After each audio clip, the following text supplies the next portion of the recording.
When demonic forces attempt to tear apart the young heroes of the Champions team, they'll need to come together like never before if they want to overcome this otherworldly threat. All this and more in the pages of Champions number 9 to number 10, the big finale of Jim Zub's run. Let's hop on in together and find out what happens next, shall we? Alrighty then, so as we join the comic, a detachment of Champions members are at the home of Viv Vision. They had gotten a distress call at the end of the previous issue that she had turned on Riri Ironheart. It's seeming as though her more chaotic Viv 2.0 persona had once again regained control and was trying to ruin her sister's life. Shocker, big twist though, it's actually Riri who was the aggressor in this situation, and that is because Ironheart has ended up coming under the sway of Mephisto's son, the evil Blackheart. Yeah, and he's not done with just Riri too, he wants to spread his evil and corruption to all the other Champions members too, which he is able to do playing on their own teenage fears, inadequacies, and the massive amount of distrust that has been seeded amongst the team members since this run began. Now you're probably wondering, hey Blackheart, this kind of came out of the blue, weren't they dealing with Mephisto? Yes, it's true, Marvel did announce the cancellation of this series rather abruptly, but I promise by the end Zub actually makes all of this make sense.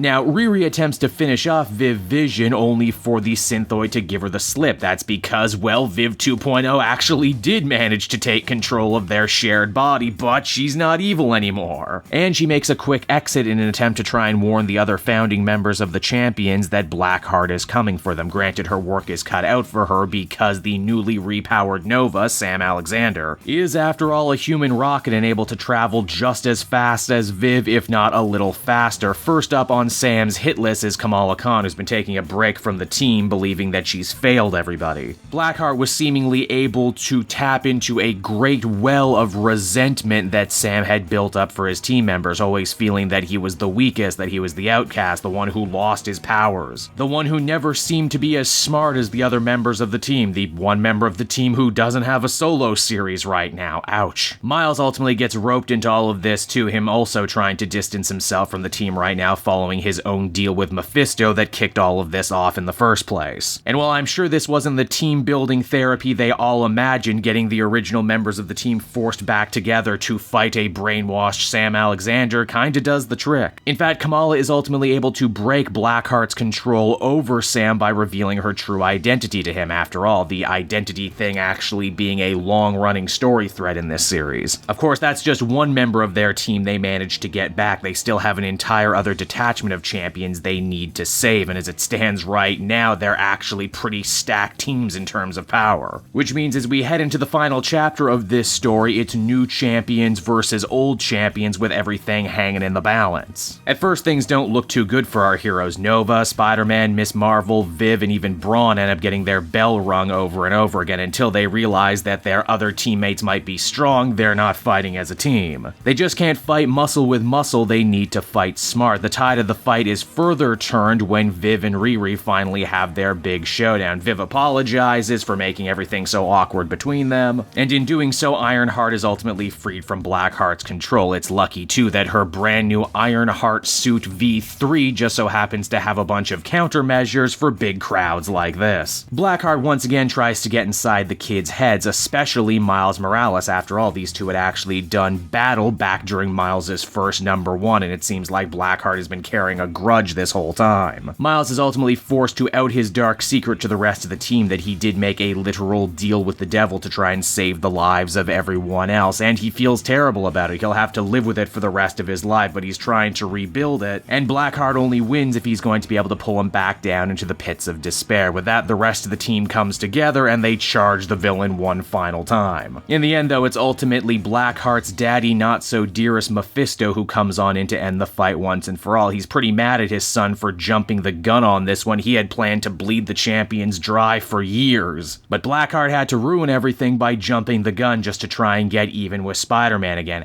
See, like I said, continuity, it all kind of makes sense in the end. Mephisto's not mad though. The way he sees it, he's eternal and he'll have other chances to get back at the Champions. They're still idealistic kids right now, but the world will wear them down. They'll grow old and bitter, and when they do, Mephisto will be there to strike. He's also kind of sort of working a very similar plot against the Avengers using Coulson right now, so you know, Mephisto's really busy. And so the comic comes to a close with the Champions getting all their secrets out in the open, forgiving each other and swearing to be more resolute than ever in their battle against evil, because as the comic keeps reminding us, the world still needs heroes. And so that was the end of Champions, everyone. Not so much a goodbye as see you later, in December to be exact. I'm not gonna lie and say it's the ending I absolutely wanted. In fact, I'm 100% certain it's not the ending Zub and his compatriots wanted, but it was a satisfying ending all the same. Pretty much everything from the run got wrapped up one way or another, characters grew, and now they're in a good position for the next writer and creator to come on board and,